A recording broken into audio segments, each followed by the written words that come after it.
Hello everyone, welcome to the Pahadi Talim Foundation, a dedicated YouTube channel for civil service aspirant.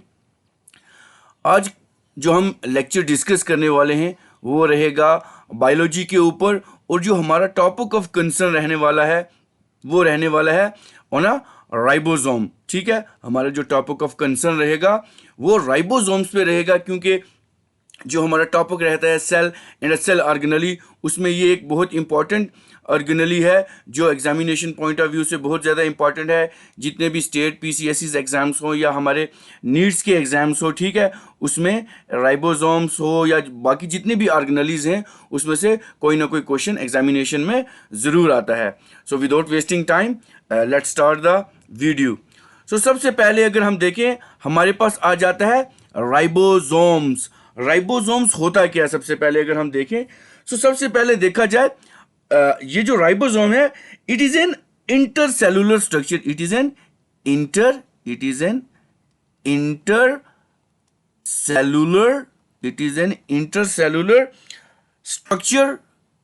Intercellular structure made up of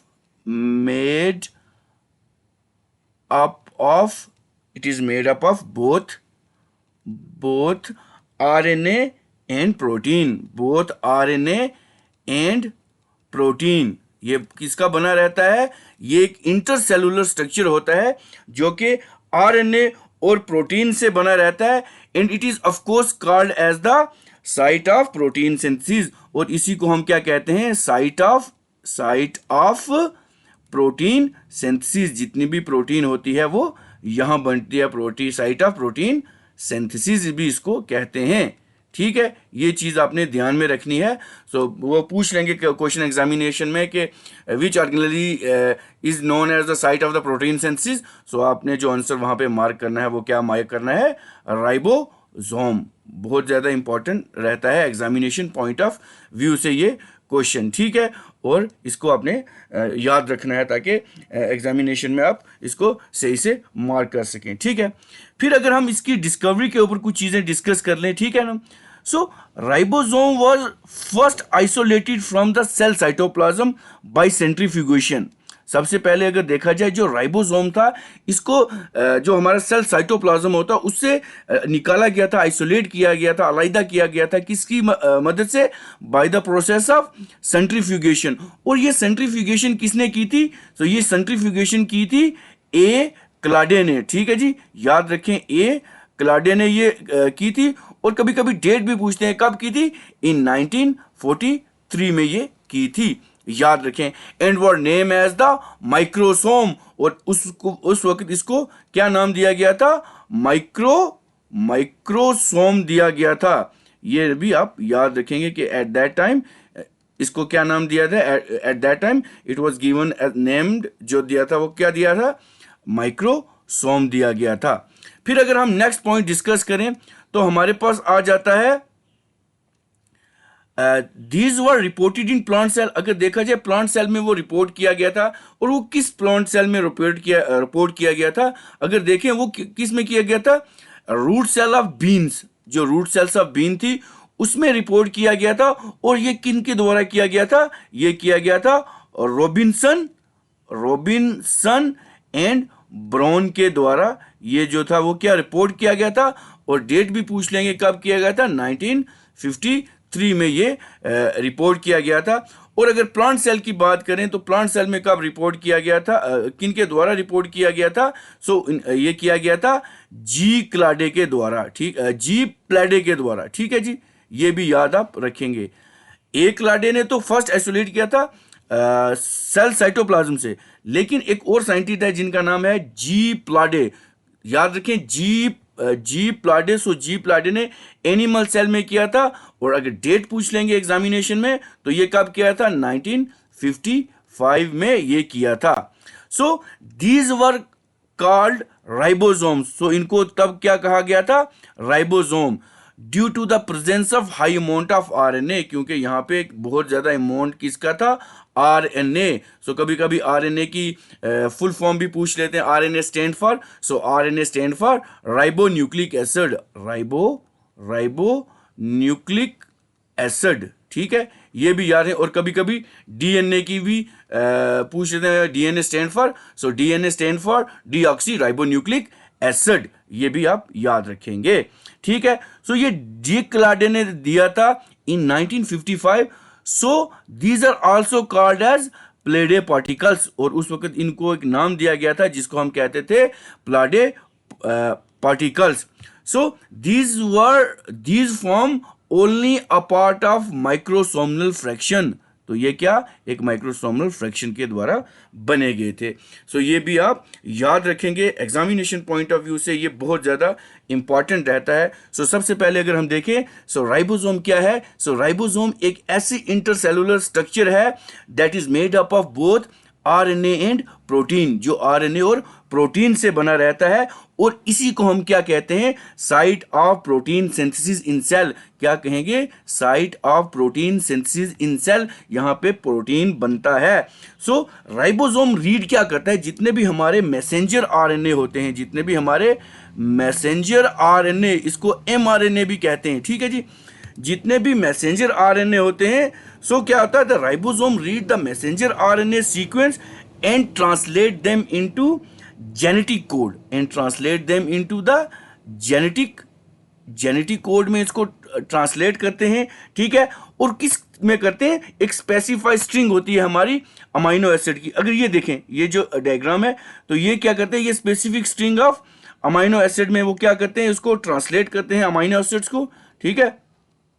amino acids को ये क्या करते हैं, हमें translate करते हैं इनटू जो जितने भी एमआरएनए होते हैं उनके सीक्वेंस, और उसको ये ट्रांसलेट करते हैं जेनेटिक कोड में, और एक स्पेसिफिक रिंग बन जाती है अमाइनो एसिड्स की, ठीक है जी। ये बन जाती है specific ring of amino acids which grow long chain, और ये चेन आगे बढ़ता रहता है, chain that fold to form the protein, और ये क्या करते हैं, प्रोटीन बना लेते हैं, ठीक है। बहुत ज़्यादा इंपॉर्टेंट रहेगा ये आपके एग्जामिनेशन पॉइंट ऑफ व्यू से, ठीक है। और ये आपको याद रखनी है, ये सारी चीज़ें छोटी छोटी सी, क्योंकि एग्जामिनेशन पॉइंट ऑफ व्यू से ये बहुत ज़्यादा इंपॉर्टेंट रहती हैं, ठीक है जी। फिर अगर हम नेक्स्ट स्लाइड पे चलें, तो हमारे पास आ जाता है टाइप ऑफ राइबोसोम्स। हमारे पास राइबोसोम्स कितने टाइप के होते हैं, या क्या क्या टाइप्स हैं राइबोसोम्स की। सो अगर फर्स्ट पॉइंट हम डिस्कस करें, राइबोसोम्स आर सिफरॉइडल शेप, ठीक है ना, सेफेरॉइडल शेप होता है, जैसा कि आपको पीछे हमने बता ही चुके हैं डायग्राम पे, सेफेरॉइडल शेप होता है। अगर देखा जाए on the basis of sedimentation coefficient, अगर देखा जाए on the basis of sedimentation coefficient, और ये क्या है, measure of sediment rate in an ultra centrifugal field in Svedberg unit that is donated as S, जिसको हम एस से डोनेटेड करते हैं, and it is 10 centimetre sec per dyne gm होता है। सो राइबोसोम हमारा कितने टाइप का होता है, इट इज ऑफ 2 टाइप। ये कितने टाइप का होता है, 2 टाइप का होता है। तो अगर इस चीज को हम डिस्कस करें कि ये सेडिमेंटेशन कोफिशिएंट क्या होता है, ठीक है, सबसे पहले हमें ये भी पता होना चाहिए। तो अगर हम देखें सेडिमेंटेशन कोफिशिएंट क्या होता है, सो ये होता है, it is a characteristics of any particle, किसी भी पार्टिकल्स के जो करेक्टरिस्टिक्स होते हैं, ठीक है, किसी भी जो पार्टिकल्स होते हैं उसके करेक्टरिस्टिक्स होते हैं, ठीक है, which is subjected to centrifugation, which is subjected to centrifugation, ठीक है, इसको हम कहेंगे sedimentation coefficient, and it is also of course defined as the particle sedimentation ratio velocity, ठीक है, to the acceleration apply to cause this sedimentation. तो अगर हम देखें लाइक ये सेडिमेंट कोफिशिएंट जो है, इसका अगर हम फॉर्मूला देख लें, so it is S V W, it is V R N 2। So it is, इसको हम जो कहते हैं स्टीवबर्ग कोफिशिएंट भी कहते हैं, क्योंकि ये इसके साथ डोनेट होता है, याद रखेंगे, ठीक है। क्या बोलेंगे इसको, स्टीवबर्ग, ठीक है, याद रखेंगे, इसको हम एस के साथ डोनेट करते हैं, ठीक है जी। एक तो पॉइंट ये हमारा हो गया। अगर हम टाइप्स के ऊपर जाएं, तो अगर देखें, एक होता है हमारे पास 70 70s राइबोसोम, ठीक है जी, 70s राइबोसोम। सो 70s राइबोसोम सबसे पहले अगर वो पूछेंगे, ये पूछ लेंगे ये किस में प्रेजेंट होता है, किस सेल्स में, कौन से सेल्स में प्रेजेंट होता है या किन में प्रेजेंट होता है। So they are present in prokaryotic cell. Prokaryotic cells वो होते हैं that have the pro mean पहला और कैरियन मीन्स न्यूक्लियस, पहले न्यूक्लियस या प्रिमिटिव न्यूक्लियस इसको बोलेंगे। सो ये किस में फाउंड होता है हमारा, प्रोकैरियोटिक्स में। फिर अगर देखा जाए वेरीज फ्रॉम 645 टू 725 तक ये वेरीज करते हैं। Each is about 200 to 290 and मतलब वेरीज करते हैं। फिर 170 टू 210 इन साइज वेरीज करते हैं अगर वेस्लीज के हिसाब से देखा जाए। फिर ये डिफरेंट डिफरेंट इसकी डेल्टन रेंज वगैरह आपके सब सामने है। So there average coefficient sedimentation coefficient is 70s ही रहेगा। फिर अगर देखें हमारे पास आ जाता है 80s राइबोसोम्स, ठीक है, क्या आ जाता है हमारे पास 80s राइबोसोम। सो 80s राइबोसोम क्या होता है, these are found in the cytoplasm of eukaryotic cell. ये किस में प्रेजेंट रहता है, साइटोप्लाज्म किसकी, यूकैरियोटिक सेल में। ये रहेगा प्रोकैरियोटिक सेल में 70 और ये रहेगा यूकैरियोटिक सेल में। और इनकी जो ईच इज अबाउट 300 टू 340, ये उसके बाद 200 to 240 in size. So larger S ribosomes and is about 4.5 to 5.0 into 10 dalton in molecular size में रहेगा। और इसका जो सेडिमेंट कोफिशिएंट रहेगा वो रहेगा क्या, 80s रहेगा। याद रखें क्योंकि ये चीज़ें बहुत ज़्यादा इंपॉर्टेंट रहती हैं। तो इसका ये जो स्ट्रक्चर आपके सामने रहेगा, ठीक है जी, क्योंकि इनमें से क्वेश्चन कुछ ना कुछ एग्जामिनेशन में पढ़ सकते हैं, ठीक है ना। उसके बाद अगर हम डिस्कस करें इसकी ओकरेंस अगर देख लें, अगर लाइक राइबोसोम्स की ओकरेंस देख लें हम, ठीक है जी, ओकरेंस देख लें अगर हम, तो ये किस में प्रेजेंट रहता है, it is found in both prokaryotics and eukaryotics. Prokaryote में प्रेजेंट रहेगा और यूकैरियोट्स में भी ये प्रेजेंट रहेगा, ठीक है। ये चीज़ें बहुत ज़्यादा इंपॉर्टेंट रहती हैं कि किस में प्रेजेंट रहेगा, इसमें प्रोकैरियोट में भी प्रेजेंट रहेगा और यूकैरियोट में भी ये प्रेजेंट रहेगा। लेकिन अगर इसमें थोड़ी सी एक्सेप्शन है, एक तो ये जितने भी हमारे मेच्योर स्पर्म्स होते हैं और आरबीसीज इसमें ये नहीं होता है, याद रखें, ठीक है ना। बहुत ज़्यादा आपके एग्जामिनेशन पॉइंट ऑफ व्यू से ये रहेगा। फिर अगर इसके नंबर्स की बात करें, अगर हम इसके अगर हम नंबर्स की बात करें, कितने नंबर ये प्रेजेंट रहता है। सो जितना भी ये नंबर है ये डिपेंड रहेगा अपॉन द आरएनए कंटेंट। जितना भी हमारा आरएनए कंटेंट है उसके बेस पे इसका नंबर डिफरेंट रहेगा। और ये किस बेसोफिलिक की नेचर होता है, याद रखें क्या रहता है ये,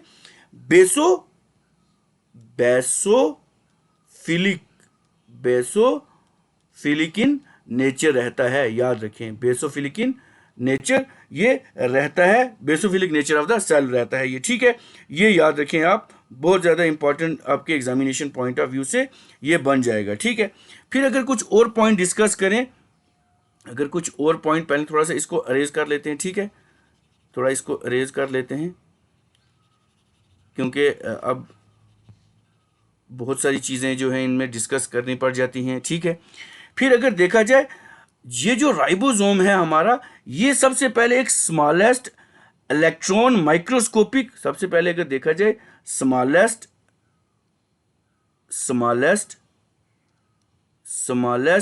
इलेक्ट्रॉन माइक्रोस्कोपिक राइबोन्यूक्लिक, ये याद रखें राइबो, क्योंकि टेक्निकल वर्ड्स पढ़ते हैं,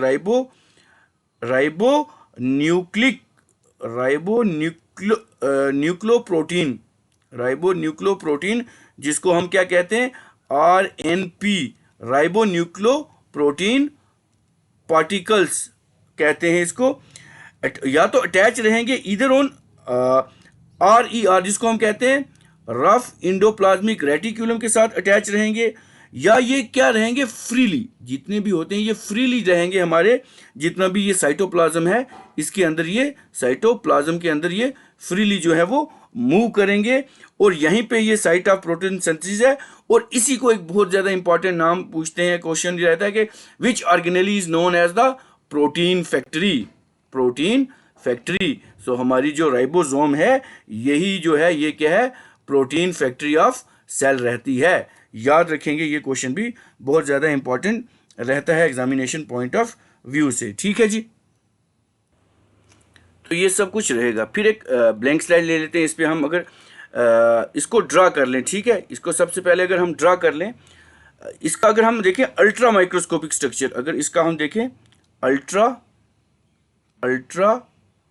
माइक्रोस्कोपिक अगर इसका हम स्ट्रक्चर देख लें किसका, राइबोसोम्स का, तो सबसे पहले अगर देखें हम इसका पहले स्ट्रक्चर ड्रा कर लेते हैं। ठीक है ना, ये पूरा पार्ट रहेगा, ठीक है, ये ठीक है। उसके बाद ये जो रहेगा हमारा, अगर ये देखें, अगर हम ये यूकैरियोटिक सेल की यूकैरियोटिक्स जो सेल है उसका हम उसकी जो हम डायग्राम है वो ड्रा करके थोड़ा सा इसको डिस्कस करेंगे। ठीक है, उसके बाद अगर हम देखें ये जितने भी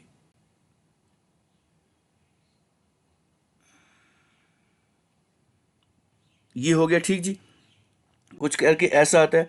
सबसे पहले अगर देखेंगे ये जो हमारा रहता है ऊपर वाला पोर्शन, इसको हम कहते हैं 40s यूनिट। ठीक है, याद रखें, इसको हम क्या कहते हैं, 40s यूनिट, 40s यूनिट इसको हम बोलेंगे। फिर उसके बाद अगर हम देखें हमारे पास आ जाएगा, ठीक है ना, यहाँ पे एक चीज़ रहेगी, ठीक, यहाँ पे एक चीज़ रहेगी, ये जो होगा ये हमारे जितने भी कोडॉन्स होंगे, ठीक है ना, जितने भी हमारे कोडॉन्स होंगे ये वो रहेंगे। ठीक है, और एक यहाँ पे एक और स्ट्रक्चर रहेगा, ठीक है जी, एक और स्ट्रक्चर रहेगा ऐसा करके, तो यहाँ पे इसके साथ जो होते हैं वो अटैच होते हैं आरएनए, ठीक है, इसके साथ अटैच होते हैं, ये जो रहेंगे ये हमारे रहेंगे आरएनए। ठीक है जी, उसके बाद ये यहाँ से एक ऐसा ग्रूव करके है, तो यहाँ से ये क्या आते हैं, ये जितने भी मैसेंजर आरएनएज हैं, ठीक है, ये हमारे कौन से रहेंगे, मैसेंजर आरएनए, जिसको हम एमआरएनए भी कहते हैं, ये रहेंगे। ठीक है, और ये जो पूरा पोर्शन है इसको हम बोलेंगे क्या, ये जो पूरा पार्ट रहेगा नीचे वाला इसको कहेंगे 60s यूनिट, इसको हम क्या कहेंगे, 60s यूनिट रहेंगे। ठीक है, और ये जो पूरा ग्रूव रहता है इसको हम क्या कहते हैं, टनल, इसको हम क्या कहते हैं, इसको हम टनल कहते हैं, याद रखें। उसके बाद ये तो एमआरएनए हो गई, लेकिन यहाँ पे कुछ और चीज इसके साथ अटैच होती है जिसको हम कहते हैं एंटी कोडॉन्स कहते हैं। और ये जो साथ सॉरी ये आरएनए, ये टीआरएनए थे, ठीक है, ये याद रखेंगे, और ये बीच में एमआरएनए रहेगा, और ये जो होगी इसको, ये जो स्ट्रिंग्स नीचे आ रही है इसको कहेंगे NH2 कहेंगे, और ये ही जो होती NH2 होगी इसी को हम कहेंगे न्यू प्रोटीन, यही जो होगी न्यू प्रोटीन मॉलिक्यूल बनाएगा, न्यू प्रोटीन मॉलिक्यूल बनाएगा। ठीक है, ये बहुत ज़्यादा इंपॉर्टेंट रहता है हमारा एग्जामिनेशन पॉइंट ऑफ व्यू से। ठीक है जी, और इसको एग्जामिनेशन में आने के बहुत ज़्यादा चांसेस इसके रहते हैं एग्जामिनेशन पॉइंट ऑफ व्यू से। फिर उसके बाद अगर देखें ऑर्गेनेलर्स राइबोसोम्स, अगर उसकी बात करें हम, तो ये क्या होते हैं, ये जो होते हैं हमारे जितने भी माइटोकॉन्ड्रियल राइबोसोम्स होते हैं, माइटोकॉन्ड्रियल राइबोसोम जितने होते हैं हमारे, माइटोकॉन्ड्रियल राइबोसोम्स जो होते हैं इनको हम माइटोराइबोसोम्स भी कहते हैं। देखो कुछ चीज़ें ऐसी भी होती हैं बीच में से, जिस तरह आप ये माइटोराइबोसोम भी हो गया, माइटोराइबोसोम्स भी हो गए। ठीक है जी, so the mitochondrial ribosomes of the mammal are, ये जो रहेंगे ये रहेंगे हमारे पास कितने, 55 to 60 स्टिवबर्ग रहेंगे। ठीक है ना, while the subunits are, अगर इसकी सब यूनिट्स की बात करेंगे हम, तो इसकी सब यूनिट जो रहेंगी वो 40s to 45s रहेंगी, या और एक और सब यूनिट भी इसकी जिसकी 30 to 35s रहेगी। ठीक है ना, ये भी आपको याद रखना है। ठीक है, उसके बाद इसकी जो केमिकल कंपोजिशन है वो भी बता चुका हूं इसको, उसको हम कहेंगे ये किसका बना होता है, राइबोसोम जो होते हैं वो केमिकली बने रहते हैं हमारे RNP से, जिसको हम क्या कहते हैं, ribonucleoprotein particles, as these are formed of RNA plus protein के ये बने होते हैं। ठीक है जी, ये भी एक पॉइंट ऑफ कंसर्न रहेगा हमारा इसके ऊपर। ठीक है जी, उसके बाद हम इसके कुछ फंक्शन जो हैं वो डिस्कस कर लेते हैं। अगर देखा जाए फंक्शन ऑफ राइबोसोम्स, सो सबसे पहला इसका जो फंक्शन रहता है वो रहता है ribosome is called as the site of protein synthesis. Ribosome जो होते हैं that are the site of the protein synthesis. ठीक है जी। अगर देखा जाए एक तो इसको साइट ऑफ प्रोटीन सिंथेसिस भी कहते हैं और इसको भी एक कहते हैं इंजन ऑफ सेल भी कहते हैं। ठीक है, या इसको हम प्रोटीन फैक्ट्रीज भी कहते हैं। क्या कहते हैं? Protein factories. ये भी आप याद रखें। अब देखा जाए ribosome described as the engine of the cell और a protein of cell because these are the site of what we can say the specific number and a type of amino acid जितने भी हैं वो linked रहते हैं इन a specific sequence. एक specific sequence रहता है, ठीक है, स्पेसिफिक सीक्वेंस रहता है। और ये क्या करता है? There form the specific sequence रहेगा और स्पेसिफिक सीक्वेंस में ही ये क्या करेंगे? हमारे जितने भी होंगे पॉलीपेप्टाइड चेन जो है, पॉलीपेप्टाइड जो चेन होंगे वो भी ये बनाएंगे। ठीक है ना। और जितने भी प्रोटीन सिंथेसिस होंगे, देखो राइबोसोम जो होता है आर नॉट स्पीशीज स्पेसिफाई, ये स्पीशीज स्पेसिफाई भी नहीं होता। जितना भी राइबोसोम होता है, so the ribosomes of a species can be used for protein synthesis in another species, हो सकता है ये भी एक पॉइंट ऑफ कंसर्न रहेगा। फिर अगर सेकंड पॉइंट हम डिस्कस करें, it coordinate and bring all the component of protein synthesis together. जितने भी कंपोनेंट होते हैं उनको ये कोऑर्डिनेट भी करता है और उन कंपाउंड को साथ साथ इकट्ठे भी रखता है ये। फिर अगर नेक्स्ट पॉइंट हम डिस्कस करें, इट कैरीज द टीआरएनए, जो हमारा टीआरएनए होता है from nucleus to the site of protein synthesis. हमारी जो न्यूक्लियस से जो ये टीआरएनए ये इसको प्रोटीन सिंथेसिस की साइट पे लाता है और यही जो टीआरएनए ये प्रोवाइड करता है amino acid and anticodon site, जो हमें पीछे डिस्कस किया उसमें साइट में प्रोवाइड करता है। फिर अगर हम नेक्स्ट पॉइंट डिस्कस करें, ribosome also have a protective function. ये इसका एक प्रोटेक्टिव फंक्शन भी है, बचाने का फंक्शन भी है। जितने भी एमआरएनए स्ट्रैंड होते हैं is protected from the action of enzyme. जितने भी एंजाइम है उसके एक्शन से ये क्या होते हैं? प्रोटेक्ट भी होते हैं। ये भी आप याद रखें, एग्जामिनेशन पॉइंट ऑफ व्यू से बहुत ज़्यादा इंपॉर्टेंट रहता है ये क्वेश्चन, और आने के चांसेस तो बने ही रहते हैं इसके। ठीक है। फिर अगर कुछ और पॉइंट डिस्कस करें फंक्शन के ऊपर, तो अगर राइबोसोम के फंक्शन के ऊपर हम बात करें, जितने भी डीएनए होते हैं, अगर डीएनए जो होता है वो क्या करता है? Produces this mRNA. डीएनए जो प्रोड्यूस करेगा mRNA by the process of DNA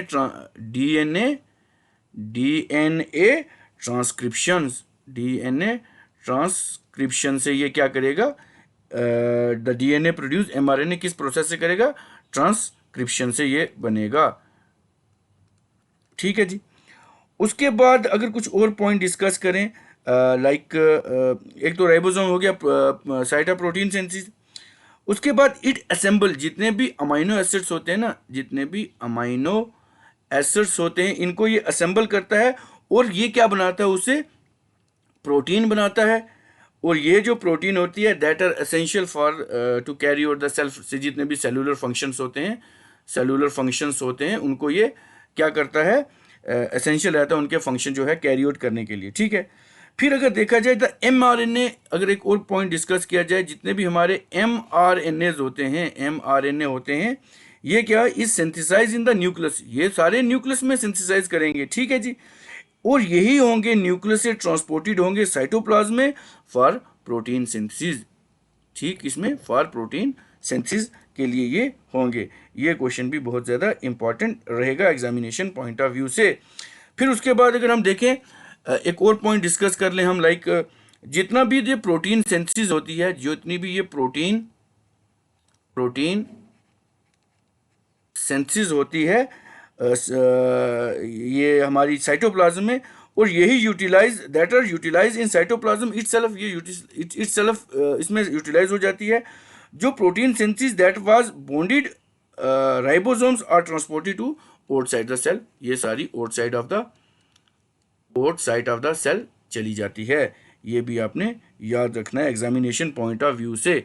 ठीक है, अब सिंपल सिंपल से क्वेश्चन हो जाते हैं कि what is the function of ribosome. ये आपको आ जाएगा कि प्रोटीन इज ये राइबोसोम जो है ये एक ऑर्गेनेली है प्रोटीन सिंथेसिस के लिए। ठीक है जी। उसके बाद पूछेंगे कि राइबोसोम किसका कंपोज होता है, तो ये आप सबको पता है कि राइबोसोम जो है वो दैट इज़ कंपोज्ड ऑफ 2 सब यूनिट्स। ये 2 सब यूनिट से ये कंपोज होता है।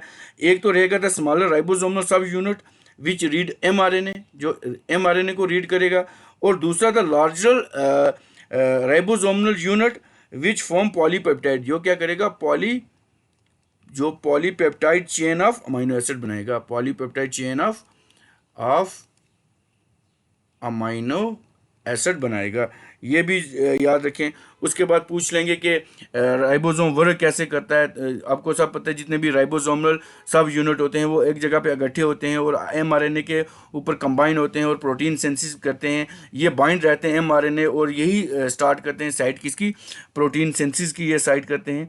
मतलब ये डिफरेंट क्वेश्चन जो हैं आपके एग्जामिनेशन पॉइंट ऑफ व्यू से बहुत इंपॉर्टेंट हैं, तो एग्जामिनेशन में आ भी सकते हैं। तो ज़्यादा से ज़्यादा क्या करेंगे, आप इसको गौर से इस टॉपिक को पढ़ेंगे जितना भी ये सेल ऑर्गेनेल्स के ऊपर है। सो इसको आई थिंक सम अप करते हैं, ये बहुत सफिशिएंट रहेगा इतना टॉपिक। ठीक है ना। सो ये वीडियो आपको कैसा लगा आप हमें कमेंट करके बता सकते हैं। इस वीडियो को ज़्यादा से ज़्यादा अपने दोस्तों के साथ शेयर करें, वीडियो को लाइक करें और हमारे चैनल को सब्सक्राइब करें। ठीक है ना।